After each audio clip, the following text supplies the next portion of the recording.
Hi, my name is Hitesh Daudia. I'm going to help you just navigate through Myhomehelper to give you sort of an idea of how to create your account and some of the basic features that are involved in this device. I'd like to thank today's sponsor, Age UK East London, Myhomehelper Carers community, who work in partnership with Subcode Trust and the Renewal Programme to provide support to carers and young carers in Myhomehelper. They offer free workshops and confidential advice, information, activities and support to unpaid carers living or caring for someone in Myhomehelper. So first of all, just to give you an idea what Myhomehelper is, if you're at work or you're at home, maybe your person you're looking after is downstairs, you're upstairs in the home, or you're on holiday and you want to be able to maybe send some photographs to your loved one while you're on holiday, for example, you can connect to the Myhomehelper website. Obviously that connects to the internet, and through the internet it will send the message to be displayed on the Myhomehelper displayed device itself. So that's as simple in a nutshell of what Myhomehelper is, as you can see here.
So once you get an email, you need to create your account in Myhomehelper.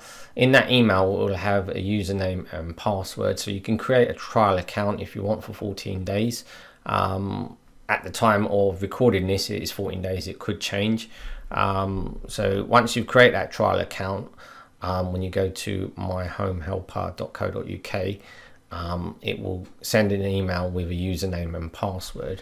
Once you have that, you click on myhomehelper.co.uk. It will bring you to this page.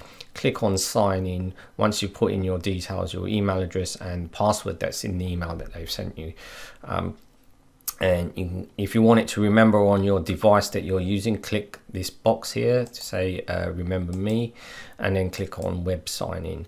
So as you can see on the left hand side, you've got diary, reminders, photos, timetable, users and settings. Myhomehelper Lite is a cut down version of what you will see on the device itself. And obviously the Lite version, you won't be able to use video calling, I believe, and a few other functionalities like SMS, text messages and things like that. So what I would suggest is, once you're on a trial, what you need to do is you need to send a support email to the Myhomehelper team, and you can, so like if you go to help and documents, it's got like the brochure here, it's got an overview of all the videos on how to do things. So I'd highly suggest that you go through this and have a look at that. If you want to send the support team an email, so if you go down to help and documents, and you click on the brochure. When you click on that, it will open up here. And if you scroll down to the bottom, you've got the contact us, so you can contact info@myhomehelper.co.uk and ask them, you know, part of the package that you've got here is if they can extend that free trial, and then they will extend it to about 6 months.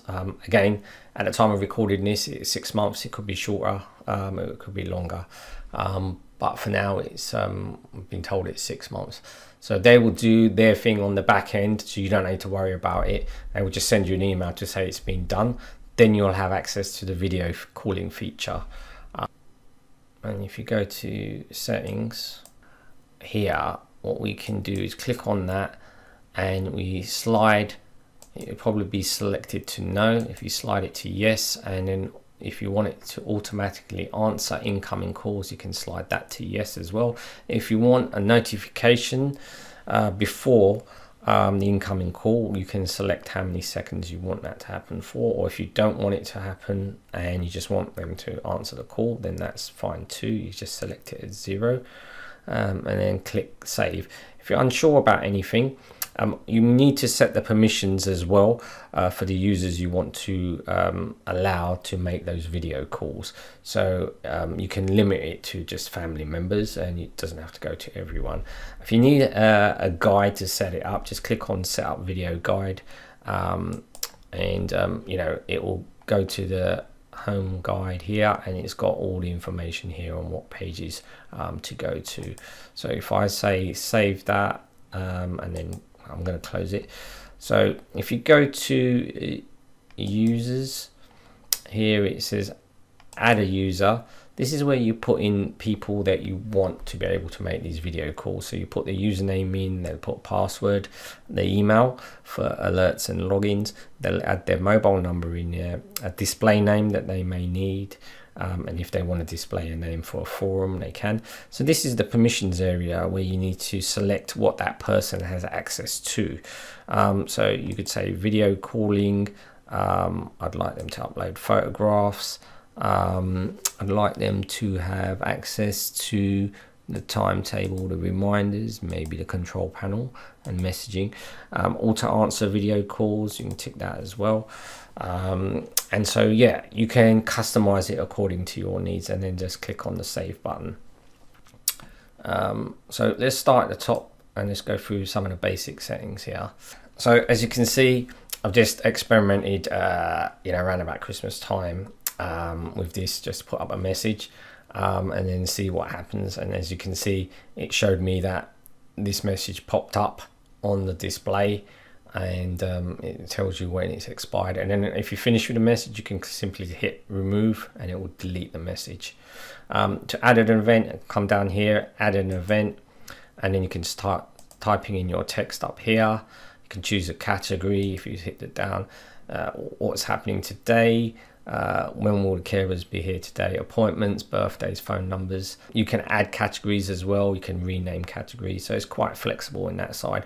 Set the date from when it will be shown, so if it's a reminder, do you want it to repeat until a certain time, you know, time frame, date wise. You can set the time here as well. Choose to see it appear, you know, daily.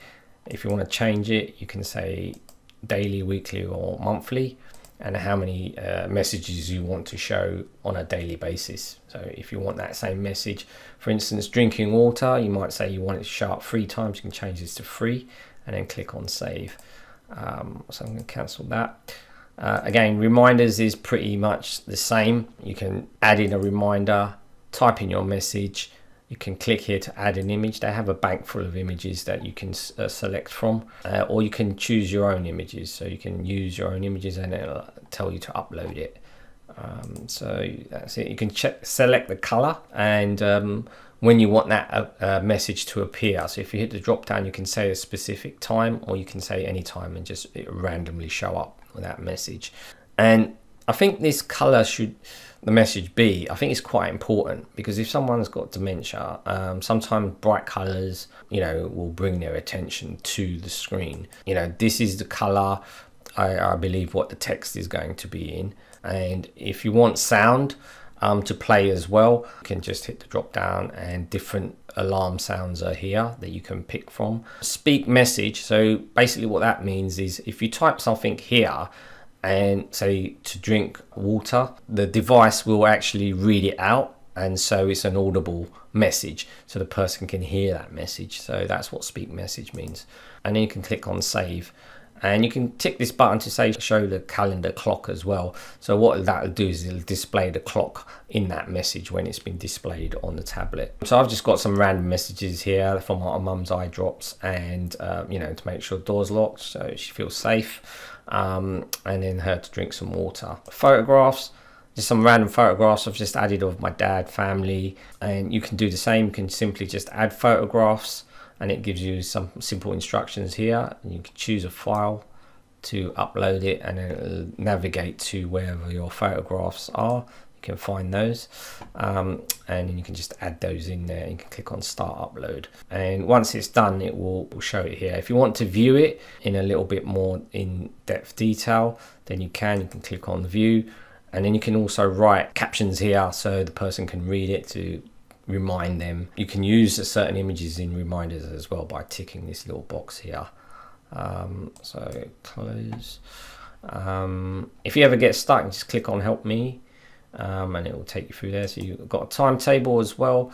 Again, you can use the default view here. You can scroll down and change it to different times, like you want something to happen every 20 minutes, you can do that, or you can don't show at all. I just kept it at the default view. So here you can have users, you can add users in, so family members, you know, with their email address, their name, and it will put them here.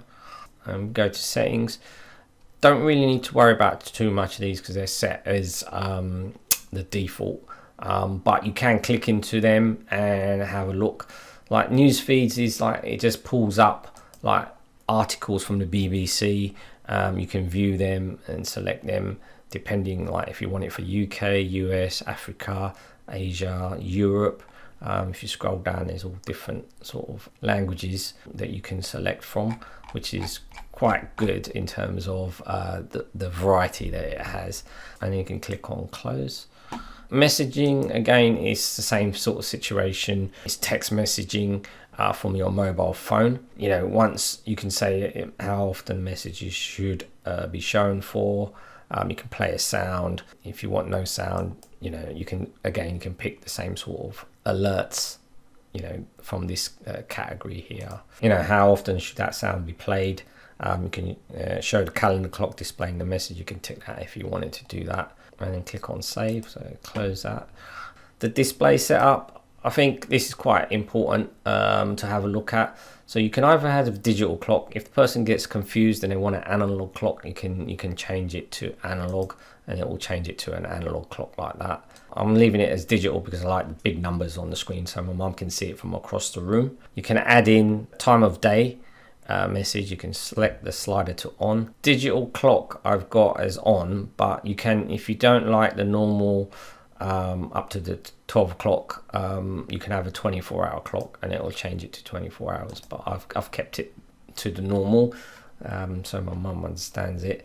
The date format, you can change it to long date, short date, or day only. I mean, I've got it in Hindi for my mum, so you might not be able to understand it, but you get the gist. It'll have, you know, whatever 2nd of January 2026 on there. And here's the language. So obviously you can select the language that you're most comfortable with. Now, color scheme I think is important. So I've gone for blue writing on a yellow background, but you've got all of these different varieties to choose from. So do what works best for you. You know, change it. Ask the person that you're looking after, do they like the screen color? See what suits them and then change it according to them, not yourself. They're the ones that are going to be looking at it the most. Touch screen to speak, select that to on. And so if you want the person to interact, they can touch the screen and they can speak. But I've selected it as off because I want it to be, I don't want my mum to interact with it. I just want to sit down. If someone calls, then they can like access that, you know, she can just sit there and have a conversation with them, as to put it, without having to interact with too much technology, because sometimes technology scares the elderly or seniors because unfamiliar territory to them. And then click on save. and then click on close. So that's main and time of day. So this is what will display. You can turn it off or turn it on. I've turned it on, and it will show you it's the middle of the night. Between these hours, it'll say it's early morning or morning, and then it's midday. So that will show on the display, so the person knows what time of the day it is in terms of if it's morning or evening. Obviously, because if someone with dementia sundowning, they get a little bit confused, but if they look at this device, then they'll be able to see exactly whether it's the morning or evening. So that's basically it. I'm not going to go into the other functionalities. It's just the ones that I think will be useful for you to get up and running as quickly as possible. Hope this helps, and do give the video a like and a thumbs up, and feel free to comment under the video. Night mode is something that is used if maybe this display is in the bedroom of someone, and at a certain time of the day it starts to dim. So it's not too bright, so it lets the person sleep. So you can use that. If it's in your living room and then everyone's gone to bed, then you probably don't need to use this function. Once you've adjusted it to what you need it to, you can click on save and close. What was the other thing that I wanted to talk to you about? I think that was it really. Oh yeah, here it is. In the corner here, device status, it says offline 10 minutes ago. Or what that is saying is the device has gone into sleep mode, or it's offline, or something's wrong with the device, so you can't connect to it at that time. But I've set it to a time function that in the evening it sort of goes into a sleep function, so it saves power and energy. Yeah, you'll always get a notification on email if the device is offline, and when it comes back online, you'll get another email to let you know that it's active again. So yeah, that's it really. I hope this helps you, and yeah, contact the carers community if you are interested in this particular application and device. Okay, thanks very much.